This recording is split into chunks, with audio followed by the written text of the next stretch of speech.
وہ پہلے رکھے جائیں۔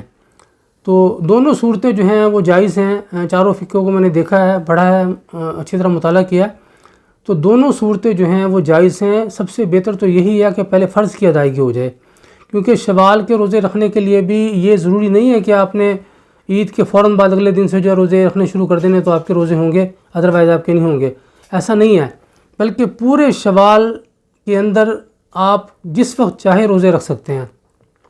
کچھ علماء کرام نے ایک اور بہتر طریقہ بتایا کہ بہت احسن طریقہ یہ ہے کہ آپ شوال کے جو روزے ہیں وہ 5 دن کے وقفے سے ایک ایک روزہ رکھ لیں۔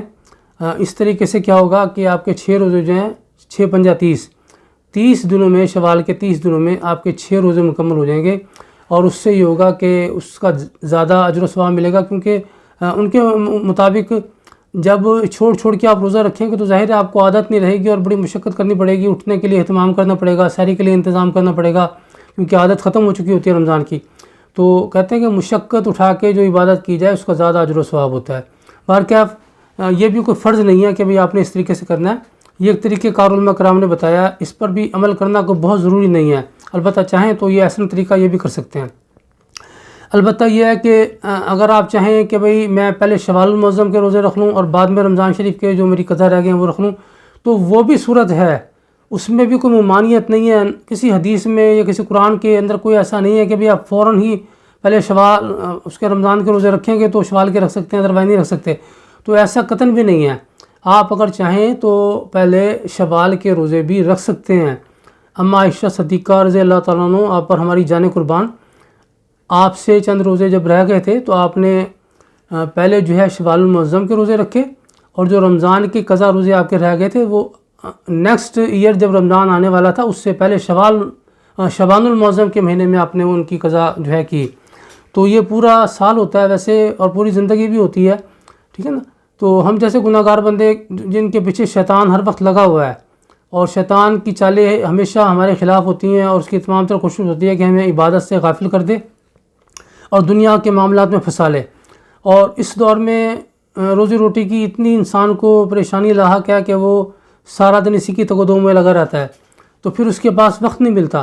رمضان شریف میں کیونکہ ایک تسلسل جاری ہوتا ہے، تو اس کے فوراً بعد اگر ہم جیسے گناہ گار روزے رکھ لیں تو زیادہ افضل ہے، زیادہ بہتر ہے، زیادہ آسانی ہے، ورنہ جو ہے پورے سال میں جب چاہیے آپ رکھ سکتے ہیں، اس کی شریعت میں اجازت ہے۔ تو اللہ کریم ہم سب کو دین مبین کو صحیح معنوں میں سمجھنے کی توفیق عطا فرمائے۔ ہماری تمام تر کوشش رہی ہے کہ اپنے چینل مشن رائٹ وے سے جو بات کی جائے وہ قرآن و حدیث کے عین مطابق ہو، اور ہماری یہ بھی تمام تر کوشش رہتی ہے کہ ہم کوئی ایسی بات نہ کریں کہ کسی فقہ کی، کسی مسلک کی دل آزاری ہو اور کسی کی برائی بیان ہو۔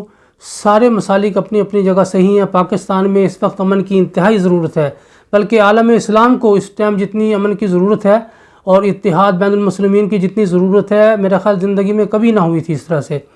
آپ کے سامنے ہے فلسطین کے حالات، آپ کے سامنے ہیں کتنا ظلم ہو رہا ہے ان پر، برما کے مسلمانوں کا حال آپ کے سامنے ہے، کشمیر کے مسلمانوں کا حال آپ کے سامنے ہے، چچنیا کے مسلمانوں کا حال آپ کے سامنے ہے، فرانس کے مسلمانوں کا حال آپ کے سامنے ہوا، تو یہ سارا کچھ آپ کے سامنے ہے۔ تو اس وقت مسلمانوں میں اتحاد و اتفاق کا ہونا اشد ترین ضرورت ہے۔ ہمیں یہ اختلافات مٹانے پڑیں گے۔ یہ نظریاتی اختلافات ہیں جو سینکڑوں سال سے چلے آ رہے ہیں، سنی کے، دیوبندیوں کے اور اہل حدیث کے اور فقہ جعفریہ کے، یہ نظریاتی اختلافات ہیں۔ ائمہ کرام چاروں برحق ہیں، جو امام ہیں ہمارے چار، امام شافعی، امام مالک، امام ابو حنیفہ اور امام احمد بن حنبل، یہ چاروں کو چارے برحق ہیں، ان سے ہم انکار نہیں کر سکتے، ہم ان کے تابع دار ہیں، ہم ان سے محبت کرنے والے ہیں، ان پہ جان نثار کرنے والے ہیں۔ تو بات یہ ہے کہ آپ جس مسلک سے بھی تعلق رکھتے ہیں، میں یہ کہا کرتا ہوں، ہمیشہ یہ کہا کرتا ہوں اور آج بھی یہی کہہ رہا ہوں کہ آپ سب سے احسن طریقہ یہ ہے کہ بھائی اپنے مسلک کو چھوڑے نہ اور دوسرے کے مسلک کو چھیڑے نہ۔ تو چھیڑ چھاڑ جو ہے نا، یہ خرابیوں کا باعث بنتی ہے، اختلافات کا باعث بنتی ہے، لڑائی جھگڑے کا باعث بنتی ہیں۔ تو خدا را ایک دوسرے پہ کیچڑ اچھالنے سے باز آ جائیں اور دین کا کام کریں، احسن طریقے سے کریں، بے لوس ہو کے کریں۔ عبادت کی طرف راغب کرنا اور اس کی ترغیب دلانا یہ ہم سب کا فرض بنتا ہے، کیونکہ اگر ایسا نہ ہوتا تو سرکار صلی اللہ علیہ وسلم نے بھی تو بہت ساری عبادتوں کی ہمیں ترغیب دلائی ہے نا۔ اب جیسے شوال کے روزوں کی جو فضیلت بیان کی گئی، فضیلت بیان کرنے کا مقصد یہ ہوتا ہے ترغیب دلانا کہ آپ روزے رکھیں تاکہ زیادہ سے زیادہ اجر و ثواب حاصل کریں۔ اللہ کا ذکر کرنا، یہ مقصد نماز کے علاوہ کوئی ایسا فرض عین نہیں ہے۔ اگر آپ سارا دن میں خدا نہ خواستہ اللہ کا ذکر نہیں کر پاتے اور نماز 5 وقت کی پڑھ لیتی ہے تو فرض آپ نے ادا کر دیا، لیکن اگر ذکر کریں گے تو آپ زیادہ افضلیت اس کی پائیں گے۔ اسی طریقے سے شوال کے روزے رکھیں گے، رجب کے روزے رکھیں گے، محرم کے روزے رکھیں گے، ربیع الاول شریف میں روزے رکھیں گے تو ان کا اجر و ثواب پائیں گے۔ تو اس لیے ہمیں دین کے پھیلانے کے لیے اور عبادات کی طرف لوگوں کو متوجہ کرنے کے لیے ترغیب دلاتے رہنا چاہیے۔ اللہ تعالیٰ ہمیں صحیح معنوں میں دین مبین کا کام کرنے کی توفیق عطا فرمائے اور ہمیں دین سے اور اپنی ذات سے مخلص کر دے تاکہ ہم دنیا میں بھی نجات پالیں اور آخرت بھی اللہ تعالیٰ ہمیں کامیاب فرما دے۔ آمین ثم آمین۔ اسی کے ساتھ اجازت چاہتا ہوں، اپنا بہت سارا خیال رکھیں۔ فی امان اللہ۔ پاکستان زندہ باد، افواج پاکستان پائندہ باد۔ نماز پڑھتے رہیں اپنے لیے، اپنی آخرت کے لیے۔